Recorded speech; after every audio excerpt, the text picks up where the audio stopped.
According, you know what?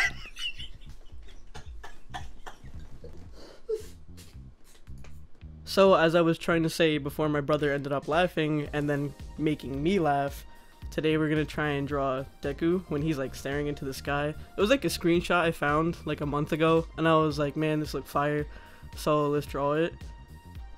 So what I did is I opened up my sketchbook and I just took a regular pencil and eraser because that's all you really need when you're sketching out anyway. And I started off with his face. So I tried to get the gradual face shape of where it is because he has like a lot of indents and points that are actually pretty irregular, the way like Horikoshi does his faces when they're turned at the side angle is actually very strange, but it's very unique. That's why I like doing it so much.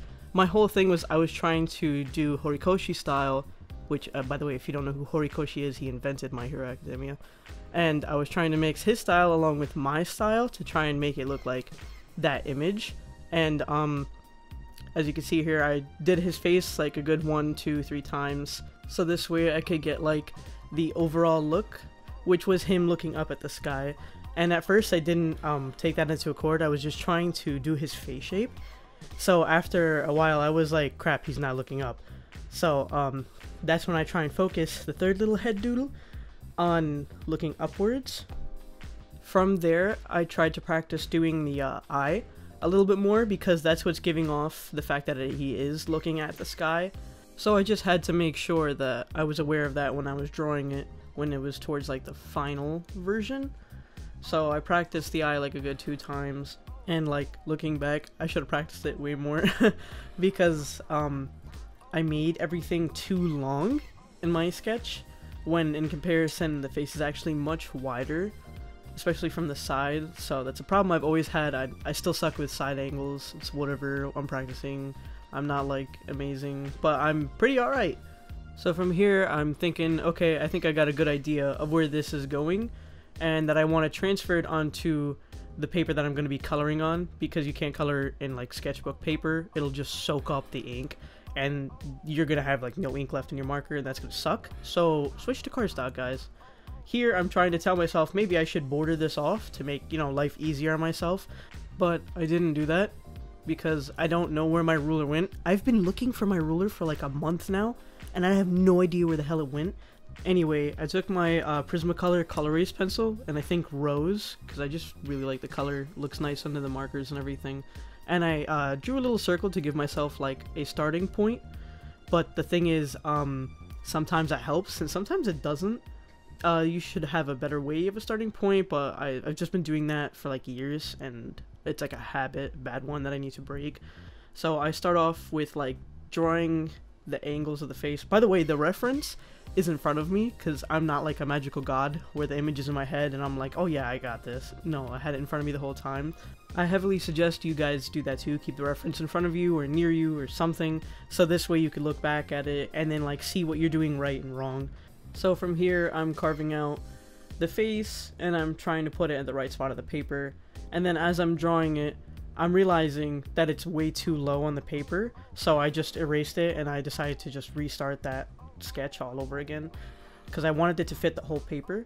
I usually have this issue where I draw too big, which is why a lot of the paper that I use is like 9 by 12. This paper I'm using, however, I believe is 8.5 by 11. It's Nina cardstock. If it was 9 by 12, it would have fit that sketchbook space because I'm pretty sure that sketchbook is 9 by 12. So I'm just going to fast forward through the sketching part because it's just basically like pre-sketching stage before this part. I don't know if this is even called a sketching stage still. So I just work my way through the rest of the drawing, which is, you know, like the neck, the eye, the hair, and I just keep going until I'm happy with it. So I do a lot of back and forth. Sometimes I erased the nose because I was like, it's too indented or it's not long enough, and I just keep going until I'm happy with the drawing.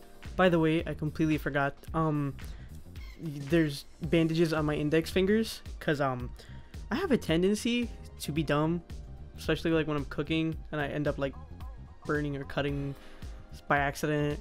That's fine, don't worry, I'm fine. It happens all the time. You grow resilience to it. From here I took my kneader.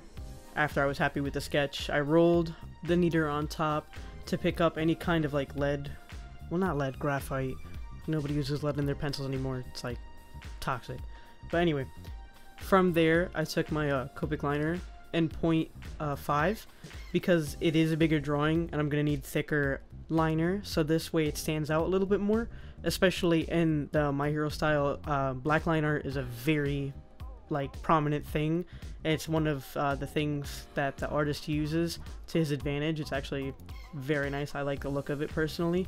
And then from here, it's not really anything new. It's just me kind of tracing over the lines that I've already drawn. I know a lot of people kind of hate the lining process, and I could totally understand why, because there's nothing creative in that moment. It's kind of just like you're doing something over again just for the sole fact that you have to. But I kind of enjoy the lining process because it brings the drawing to life. It gives it like this sense of, hey, I'm here, because it now it is here. Now it exists on the paper permanently, compared to before when it was just like a little sketch. So as I'm inking, I realized that I made the like little eye part too thin, so I went in and I thickened it up, and I used a 0.8 liner just so it would be an easier process to fill in and it would be quicker. From there, I just move on to like the hair, the ear, the neck, and the collar. One thing I wish I kind of would have done is add line weight to it, so the lines would be thicker in some areas. Ugh. I don't know where that newfound accent came from, but there was areas apparently. As I was saying, line weight makes it thicker in some areas and then thinner in others, which kind of gives the drawing a little bit more dynamic, which I like, but I never do. Why? I don't know. I forget. Most of the time when I'm just lining, my brain's like automatically like, okay, don't mess up. You already have like the sketch under it. Just go ahead and do it. Here, that little spiral kind of thing in the hair, I forgot to draw in the first place, so I just kind of freehanded it in. And then I went to the eyes and I completed them. From there, I thought about doing the freckles on his face, but then I thought that maybe it would end up smudging with the marker ink if I do that, so I just kind of left the freckles for when I'm done with the face. And then finally, I get to pick the colors. Now, the color palette for him is pretty simple. It's mainly black, green, and then the skin tone. You also have like the grays and the reds, but like most of it is going to be black, green, and then the skin tone. So here I'm picking which ones that I like, or the ones that I think match the best. I'm very like picky with my color selection, and it takes me forever to pick the simplest colors. I don't know, it's just something that I think is fun to do as well. It's like seeing something come together with the colors that you like is great.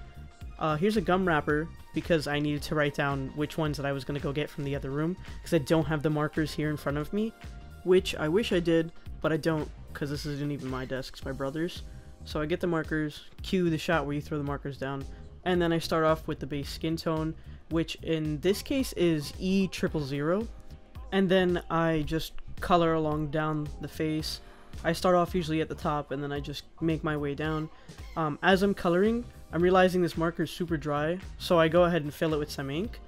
And then as I fill it with ink, I'm like, okay, maybe now I could use it, and then I go ahead and do that. And then as I'm using it, I'm like, shit, this is still dry. So I continue coloring in, and then I swallow my pride and use more of the ink, even though it's expensive. And then I fill it, but then oh, that's the bug zapper that just went off. But then I overfill the marker, and then like a lot of ink is spilling out. So don't overfill your markers if you do, because like at that little blotch near the lip, I almost like panicked. It was like, crap, it's like gonna make a huge mess and like smudge everywhere. Thankfully it didn't, but I went over it enough to where it's gonna look nice and even at least.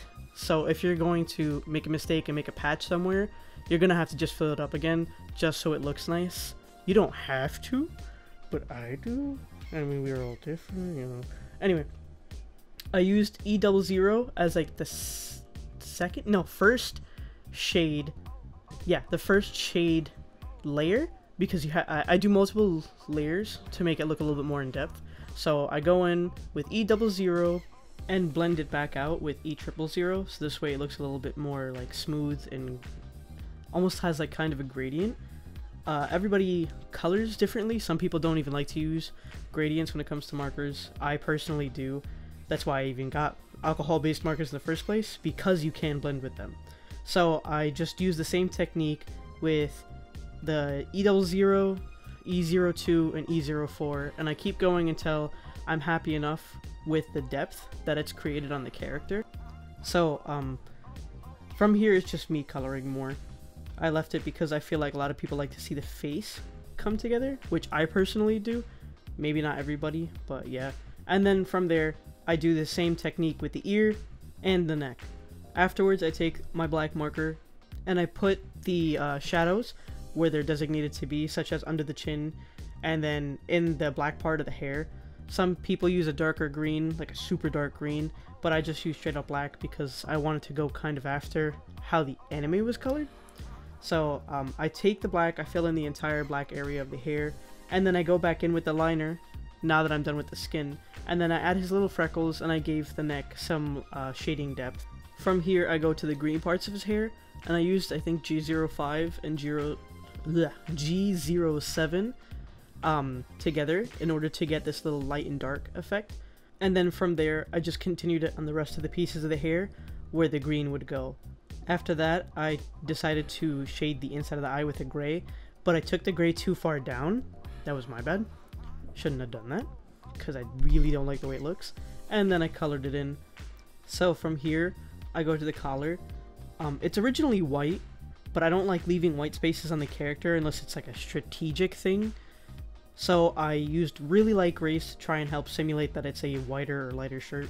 I used a really light gray, I think it was C0 for like the base of the shirt, and then for the shadows I went in with C1 and C2 because if I went any darker with those shadows it would have looked like super out of place and not so much natural. Here is where I realized that I forgot the little circle pendant thing button. I wouldn't even know what it technically is. It goes on the collar to keep it in place. So I drew it in and then I colored it in with some yellows, and then that little, I don't know what they're called. What are they called? They're like next to the collar. Alright, so I looked it up because it was driving me crazy. Apparently it's called a shoulder loop. I don't know, I'm just gonna call it that. So for the shoulder loop I used BG15 and BG18 and I interchanged between the both of them to help create like a little shading gradient. Then I moved on to the tie and I did like the same kind of technique where it's just back and forth with different colors from light to dark because you can't go the opposite way, especially not with markers. Finally, I brought the Posca pen here to try and give the eye a little highlight. I wish I left some space open and filled it in with white instead, because that tore up the paper. It like ate the shit out of it, so it almost like ripped it up and I was like really sad, but it ended up alright. Afterwards I just sign, because I sign everything, doesn't matter what it is. I use like my username and then like my regular signature, so it's like 2 signatures in one, and there you go. That's it. I basically finished him. I'd say he looked pretty good. I don't think he came out too bad. Note to self though, next time use a ruler so he doesn't come out so long. And that's the finished product. I'm pretty happy with it. Let me know what you guys think too, because I like to hear opinions about my art sometimes. Thanks for watching, and I love you. Remember that.